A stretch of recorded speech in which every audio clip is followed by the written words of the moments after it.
I'm back. It's been a hell of a week. Not all of it good, I would say. I actually woke up this last week to start off 3 days of hunting, and the first news that I saw come across my phone was that the Vegas shooting had happened the evening before. And as much as I'd love to spend this episode talking about the hunt and the difference that I had in this hunt in Utah, which, spoiler alert, I actually was able to go out into the same area that I was previously, where I had a very frustrating experience, and turn that initial failure into success, and actually had a very successful elk hunt and harvested my first elk with a bow and arrow. As much as I would love to talk about that for the entire episode, and many people have reached out to me asking for me to do exactly that, which I plan to at the tail end, I got an overwhelming amount of questions about what happened in Las Vegas. And for those of you who aren't living on planet Earth, I'm talking about the shooting at the music concert, the catastrophic loss of life. I sit back and I see the news and news reporters talking about things that I don't think they have any malicious intent. I think that they have very little experience with the tools and the mechanics of what it is that they're talking about. And that can lead to them saying some things that I would say are not necessarily true. And at the very least, they are uneducated. So I am going to open today talking a little bit about Vegas, and then we'll try to end the episode with something a little bit more positive, taking failure into success. So strap it in. It's been an interesting week. Episode 17 coming at you. Okay, got the red smoke. Gun run! North and south! West of the smoke! West of the smoke! Okay, copy. West of the smoke. I'm looking at danger close now. Come on with it, baby. Give it to me. I need it. You're cleared hot. Copy, cleared hot. There's nowhere to start other than to say that what occurred out in Vegas was an absolute tragedy. The loss of life was horrific. I think that's the only word that really does it justice. And at the same time, when I look at something like that event, I'm also amazed that in the span of approximately 400 yards, the distance from where that guy shot to the crowd that he was shooting into, every aspect of human nature and humanity was on display. There was insanity and evil, sacrifice and selflessness, chaos, fear, panic, and the desire to save yourself. Everything in between, everything that the human being is capable of probably expressing and doing occurred within 400 yards of each other. And when I look at these events, I know that I don't know. I would assume that there is a desire for answers and a desire for explanation. And I'll be the first person to admit that I don't know much. I probably don't know anything. But what I have seen with my own eyes is my fair share of what I would call insanity and my fair share of what I would call absolute and pure evil. And there is no explanation.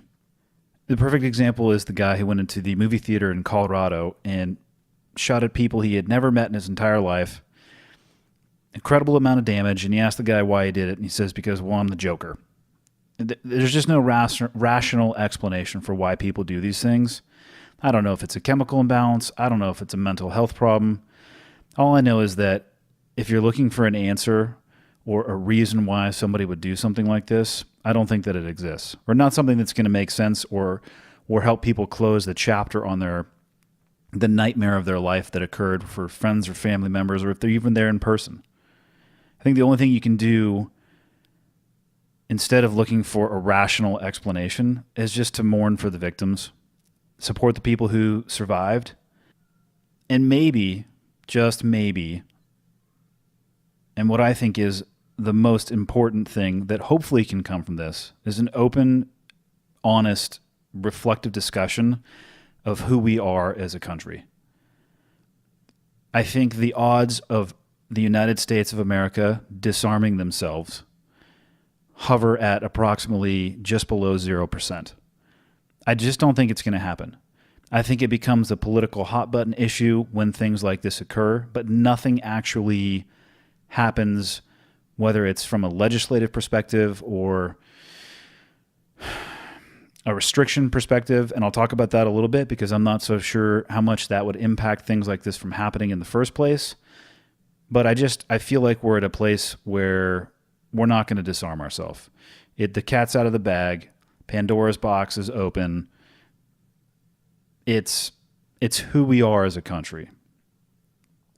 But I do think we have the chance to sit down and talk, or I would like to think that as a country, we're mature enough and objective enough to sit down and talk and review the current state of affairs and decide whether or not there are things that we can do moving forward that are for the betterment of our society and could maybe potentially make things like this, or not like this, but what happened in Vegas, more difficult. So let's start with the obvious. I am not a constitutional expert by any stretch of the imagination. Having said that, I understand that the Second Amendment is a hotbed issue, and when it comes to that, I personally wholeheartedly believe in and support the Second Amendment. But I also think that it needs an asterisk. I don't think it's perfect. I feel like the amendment, which for people who don't know, was passed in 1791, 226 years ago. When it was signed into law, it was probably signed with a feather that was dipped into ink onto some form of parchment paper or papyrus. The reason I say I think it needs an asterisk is that I don't personally think there is any way the individuals who wrote the Second Amendment had the ability to forecast the catastrophic leaps in technology, specifically when it comes to implements of war that were going to occur in that time period. Because I can't even keep track of the operating system on my phone or the new technology that's coming out with laptops and computers and phones. I can only imagine 226 years from now, if we continue the pace that we're on, the weapons that we have in this modern day are going to look like the weapons of a caveman to those inhabiting this country in 226 years. What I'm saying is, our Constitution was designed to be changed. It was designed to be amended. What I'm not saying is that we need to sit down and do that. But I would like to think that we are mature enough to sit down and have a conversation about where we were when this amendment was signed and where we are now and where we're going in the future. And if a change does need to be made, it can be done. The system is designed to do so. I do understand the position that some people have that if we open the door to change, especially when it comes to rights or removing certain aspects of those rights or what is legal, that it opens the door to removing others. I understand that fear. And I also don't think that the acts of insane people should necessitate or require to remove rights from people who are law-abiding citizens. I totally get this is a complex issue. Most often what I hear after something like this, and I think what is very common, is a rush to increase regulations. And the analogy that I'll make for that, and why I don't necessarily think that that's going to work, is that if you wanted to stem car theft, and whatever city in the world has the highest, per capita incident of car theft, if you went after those car thieves by increasing the vehicle registration fees, you would have zero impact whatsoever on car theft, because the people who are stealing the cars don't care about the laws and they don't care about the registration. When it comes to gun ownership, people who are getting their weapons through an illicit manner or route, they don't really care what the regulations are. They're going to operate outside of them because they're already comfortable with the punishment that's going to occur should they get caught. When it comes to the Second Amendment, my personal thoughts, I think it's essential that people have a means of self-defense. And I fully support the right to bear arms to do that. I think there's an absolute argument and purpose to be made for hunting, and I even support people who want to, they get into gun collecting. There's some amazing weaponry, especially historic weaponry. The M1 Garand is one of my favorite guns. If you don't know what it is, go ahead and look it up online. It's a antiquated timepiece in the modern day, but I think if somebody wants to collect that weapon, they should have the ability to do so. And I also think that any rational and reasonable person would agree that there is a line in the sand at some point that makes certain weapons or certain characteristics of weapons not useful for self-defense, for hunting, or for collecting. That at some point they become purely a tool or a mechanism for warfare, and they should be reserved for those things. And that is the asterisk that I believe should be added to the Second Amendment. We should define arms. As it's written right now, it's very broad. And the issue that I have is if you don't have a line in the sand in 226 years, if there is a shoulder-fired nuclear projectile that is defined as a rifle or as an arm, does that mean that people have the right to own it? My answer to that would be no, because a weapon like that is designed purely for war. And in my opinion, weapons that are designed purely for war should not be allowed to be owned by civilians, because there is no use for them in self-defense, hunting, or even collecting. Now, before people lose their mind, I'm going to clarify what I'm talking about. I'm not talking about rifles, even though rifles are used in war. But what I am talking about, and what I personally think is a common sense regulation, would be the restriction of weapons that are capable of firing fully automatic. And to explain why I feel that way, I'm going to talk a little bit about exactly what happened in Vegas. So what I heard a lot from the media was that the full auto, or the modification to the weapons, and I am not an expert on a bump stock by any stretch of the imagination. I had to look it up. I had never heard of one until they started being reported by the national media. But what I heard time and time again, full auto, or the replication of full auto, increased the lethality of what happened in that event. And yes and no. That is partially true, and it's partially untrue. There's a combination of many, many factors. If I had to choose between somebody shooting at me on fully automatic or semi-automatic, I would choose not to have somebody shoot at me. But if I was forced to, I would take fully automatic fire every single time. Why? Because you can't hit a damn thing at distance. And now people will say, well, how did the shooter hit so many people? It wasn't a matter of him precisely firing his weapon at individuals. It was a matter of having a crowd that couldn't go anywhere and pulling and holding the trigger and getting as many rounds downrange into that crowd and allowing the damage to do what it did. And that's why I said it's a combination of factors. It was more than just the fact that the weapons had been modified to replicate fully automatic fire. It was the elevation. It was the crowd. It was all of those things. It's not just any one of those things that caused this level of death and destruction.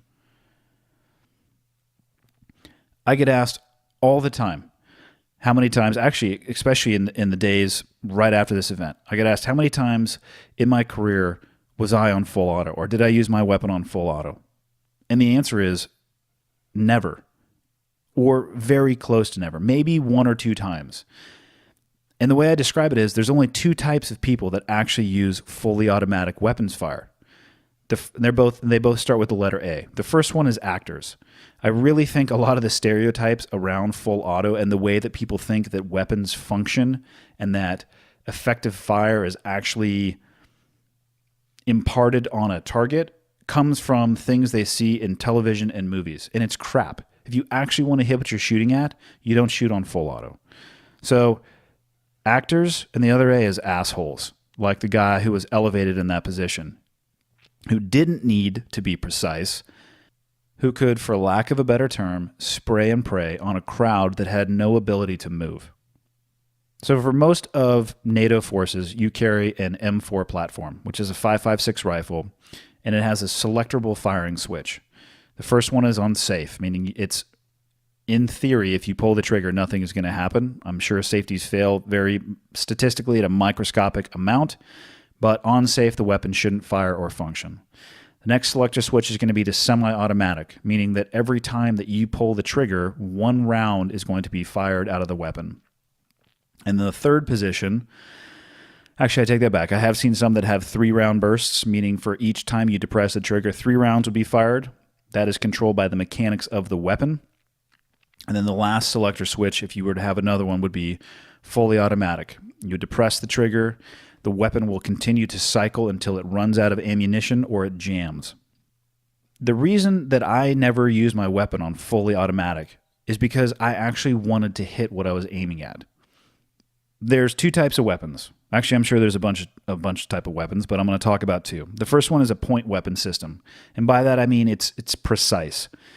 I'm talking about the M4 or maybe the Mark 16, which is a version of, or it looks very similar to an M4. It functions in very much the same way, shoots the same caliber round. It's a selectable fire weapon, like I was just describing, and it can be used for precise fire. You aim, squeeze the trigger 1 round at a time, and it's a very accurate weapon, out to multiple hundreds of yards. The other type of weapon that commonly is encountered in the military is an area type weapon, like a 50 cal or an M60 or a SAW. Those 3 weapons in and of themselves, and there are more weapons than just those 3, only have one firing position. The weapon is either on safe or it's on full auto. And it's on full auto because it's an area weapon. You're not trying to take well-aimed, precise shots. Most of the time, you're trying to get overwhelming fire superiority, break contact, or penetrate a hardened structure. But even those weapons, you're taught to shoot them in controlled bursts to not only manage and monitor your ammunition and the heat of the weapon, but to be more accurate. So in essence, what the Vegas shooter did was to take a weapons platform, and I haven't seen a list of every single weapon that was in the hotel room, and to be honest with you, I'm looking at the, in air quotes, crime scene photos of what the weapons that were found inside of the hotel room. In essence, there were rifle platforms. I did not see any belt-fed machine guns, and when I was talking about the area weapons before, each and every one of those is a belt-fed machine gun. It's not fed by a magazine. Every weapon that I saw was a magazine-fed weapon. So I'm going to say that those are point weapon systems, meaning they can be used again for precision fire. By increasing the rate of fire, and because of the fact that he didn't have to be precise, he basically turned a point weapon system into an area weapon system. It wasn't a matter of precision fire. It was a matter of him being almost impossible to miss. And for the people he was shooting at, like I said at the beginning, it's an absolute tragedy. The best that they could hope to do would be to save their lives and the lives of others. I've written about a few incidents like this on my blog. Specifically, I know I wrote about the nightclub shooting in Florida and also the theater shooting in France. And the reason that I wrote those particular, I don't actually know what it would be called, an essay or an article, whatever, it was a blog post. The reason I ended up writing that is because in those particular situations, the people who were shooting were very close to the individuals that they were shooting at, and they could have easily been overwhelmed by the individuals in the nightclub or the theater. Now, there would have been loss of life by many of those people, but the overall body count would have been less. And to summarize what I wrote, sometimes, or at least in my opinion, I would rather go out fighting than on my knees. And in doing so, you might save the lives of others. So in some situations, it's actually better to run at the sound of the guns. In this particular situation, that is not applicable. The shooter was separated by distance. From what I can find online, it's about 1,200 feet or 400 yards. He was in an elevated position, and the individuals that he was shooting at, the venue itself, I've heard the exit strategy defined as constrictive, or what we would call in the military a choke point. And just think about a funnel that gets very narrow very fast. You can only fit so much of fill in the blank through that funnel.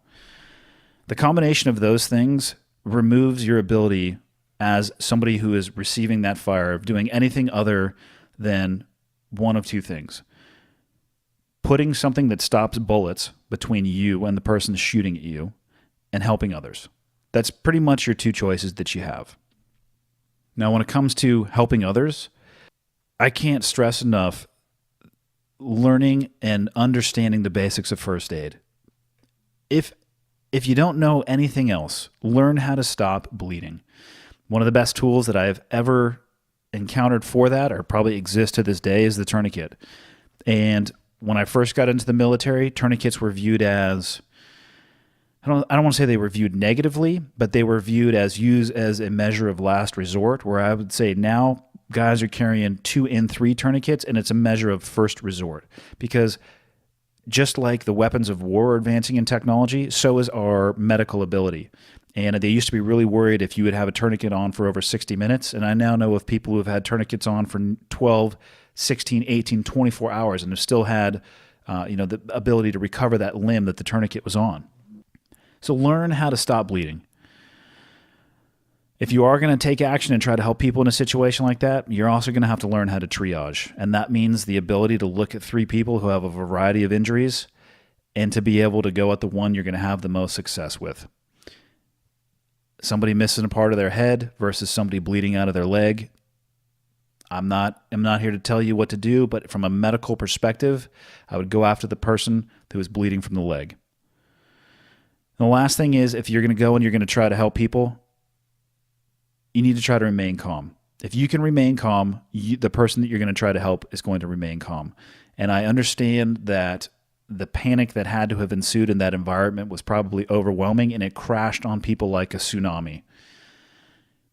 Be the person who isn't affected by that, who maintains their wits, who can make decisions, much like I read a story about a Marine who stole a vehicle that had keys in it and was driving people to the hospital.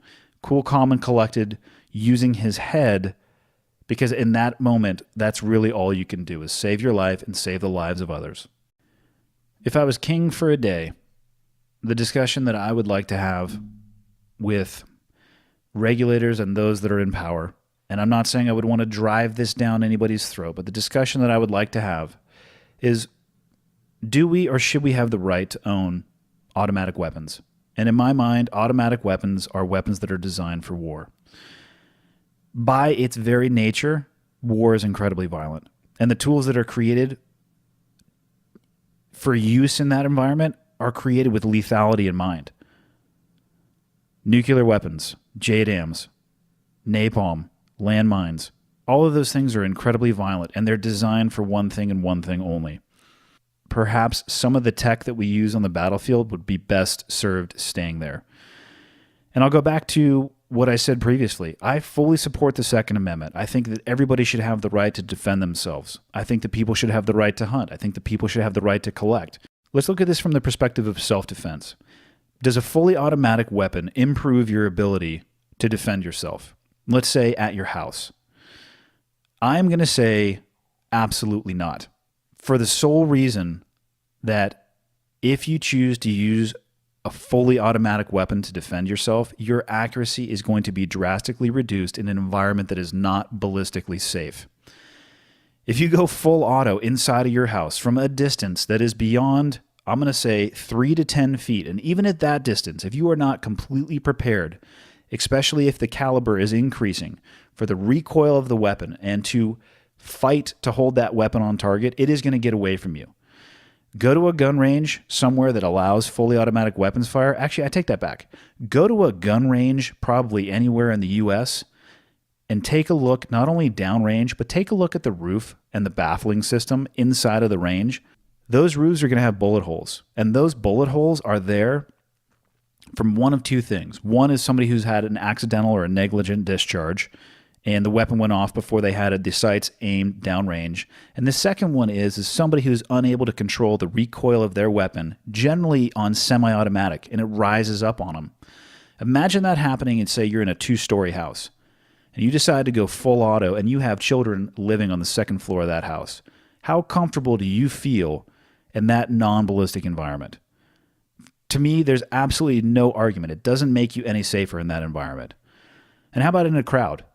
Not that people are going to be rolling around with fully automatic weapons concealed, I hope, but a restaurant, a movie theater, a car wash. I mean, fill in the blank. I can't think of anywhere where a decrease in accuracy is going to increase your ability to defend yourself. Now to the hunting front. Does fully automatic weapons fire help you hunting? I don't think so, but I'm open to there being some very unique species that would require that. I just can't happen to think of it. I can't think of a single animal that you would hunt or that your hunting would be improved by using a weapon that is on fully automatic. Why? Because you can't hit anything. In my mind, it just doesn't make sense. I can't think of a rational and reasonable justification for fully automatic weapons outside of a theater of war. Now, what I often hear, again, like I said at the beginning, is, people literally sometimes screaming, it's our right to own, to own and to bear arms. And I get that. I understand that that is what it says. But that's not enough justification for me. It's your right because it's words written on a piece of paper called an amendment to the Constitution. It was designed to be changed. It's designed to be updated. And I don't understand how a rational and reasonable person can resist sitting down every 2.25 centuries and upgrading their operating system. Does the potential negative downside outweigh our wants and desires? I can't speak for anybody else. I can tell you personally, I think it does, but at the very least, I think it should be discussed. Now, another thing I hear often is this Jacob's ladder of escalation. Law enforcement has the ability, from my understanding, the ability to have their weapons on fully automatic. They have the ability to source weapons that have that as a shooting option. It doesn't mean that they have to do it. And the government obviously has weapons that are capable of fully automatic weapons fire. So the civilian populace wants to have something that can give them equal footing and equal opportunity in case they need to defend themselves against the government or law enforcement. It comes down to, if the bad guys have them, then the good guys need to have them too. I agree. I think the military and the law enforcement should have them. Those are the good guys. For everybody who's worried about being overmatched by their government, I just want to make one point. All right. Our government has a nuclear arsenal, stealth bombers, submarines, drones with smart bombs, tanks, the ability to see at night, the ability to see heat. I mean, I could go on and on and on and on. You're already overmatched. Your fully automatic weapon is not going to protect you against those things. And as far as this topic goes, I'm just going to close this out. And again, everything that I've said is just my opinion. I'm not a champion for any of these things, but I do hope that people can listen and discuss and think and process. So I'll end with a question. Could an incident like Vegas occur with semi-automatic weapons? Absolutely. It absolutely 100% could. Could that much damage be inflicted without guns? Yes, it actually could. Did a little bit of research on the truck attack in Nice, in France. I do think that absent weapons, or I did think that absent weapons, it would be really hard to murder 59 people and wound 500 others. And then I did that research, and what I found is in Nice is that 86 people were killed and 458 were injured. Even if we attempted to remove firearms from this country, which, like I said at the beginning, I think the odds of that are less than 0%, insanity and evil are still always going to find a way to get done what they want to get done. That doesn't mean that we can't have an objective overview of our current state of affairs, the current laws, the current regulations, and potentially make some improvements. That's all I want. I don't want to necessarily take anything from anybody, but let's just take an objective look at where we are and maybe make our system better. So now on to the second topic that people were reaching out and asking about. The hunt I just finished in Park City. All I can say is what a difference a few weeks makes, but most importantly, what a difference a change in perspective makes. I went back to exactly the same place a couple weeks later, so the behavior of the animals was a little bit later, but going into my second trip, I was almost at the point where I didn't care as to whether or not I successfully harvested an animal. I was happy to be going back out and pushing myself in the field. I was happy to be working hard. I was happy to get any animal interaction and experience that I could while I was out there. And the only thing that I kept telling myself, or the thought process that I had when I went out into the field, was that nobody's forcing me to take these shots. I am in control of when I shoot, and unless it's perfect, unless the shot is got a high statistical average, and unless I feel good about what's happening and I'm in control, the worst thing that's going to happen is nothing. And that's the perspective that I went into the field with. And so we went out the first day. We had an afternoon hunt the first day. It was definitely later into the mating season for the elk in that area of Utah. And for people who aren't hunters, and I very loosely use the term for myself, but from my understanding, it's called the rut, and that is the time period where the breeding occurs for the elk, and it changes their behavior, much like men change their behavior when they want to breed. You will see a very different behavioral set of code of conduct from men when they are in that zone, and these animals were no different. So the goal is to try to catch them in that time period so you can call out to them and challenge them as if you are a male bull elk and perhaps threatening their herd of cows, the female elk, or you could make a cow calling noise that would potentially draw them into you. So there's a variety of ways that you can do it. But from my understanding, they only will respond to those things during this very narrow time period. The first time that I was out there, they were in the thick of this time period. They were responsive to both calls. And again, from my understanding, they move around a lot more, and they're not thinking as clearly.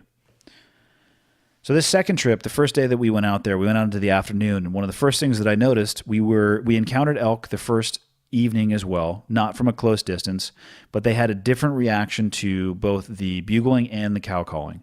So that first day was really just kind of looking through binoculars and seeing what we could see, getting used to being back into the area. The second day we woke up, and it was chilly, to say the least. But in the morning, we got to a position where we had seen elk in the previous day. We saw them in their kind of morning routine and walk away from an area. We had seen them multiple days in the past, and our plan was to get to that area before sundown and try to set up in that area. And then we got snowed on like 3 times. The weather was shifting. We got all 4 seasons in about 1 hour, and it dropped down to a relatively cold temperature. And again, the behavior of the animals totally changed. They were very quiet, didn't see anything. We got to this field where he had seen elk every single day that I was there the previous trip, and the afternoon that I was there the first day. Perfect position. The wind was in our favor. We got into the shadows and sat there lonely until the sun went down. So got skunked on day 2. Very little interaction with the animals. And by the third day that we went out there, which was my last day, I was almost to a point where I thought we had missed that sweet spot of the rut. and it was going to become, I reached out to Dudley and I was kind of letting him know what the situation was. And he's like, yeah, it's going to become a point where you're going to need to kind of pattern them a little bit and then intercept. If you call out to them, it might freak them out a little bit. So it switches to the spot and stalk type of hunting, which again, not a lot of experience. So all of this on this second trip for me was about learning. It was not about going out and harvesting an animal, even though that's what I wanted to do. It was about learning. Went out there the third day. The temperature was actually was substantially warmer. I would say about 15 degrees, and it was all the difference in the world. As soon as we got a little bit of eastern glow and the sun started cracking up, it was bugling from the male elks like we had heard the previous trip. We had elk to our left, we had elk to our right, and we got into a great position and just watched the interaction between the male and the female elk. And I was in heaven, just taking mental notes, enjoying the fact that I was getting a chance to observe the animals, getting a better understanding of what I could expect. What an amazing experience to see this massive, I don't even know the words to use to describe what they look like, but when the frost on their antlers, every time they would exhale, massive plumes of steam coming out. It was great. If we wouldn't have had a chance to do anything else that day, I would have been happy leaving at lunchtime with that experience, logged it away, and it would have made a huge difference for me next year.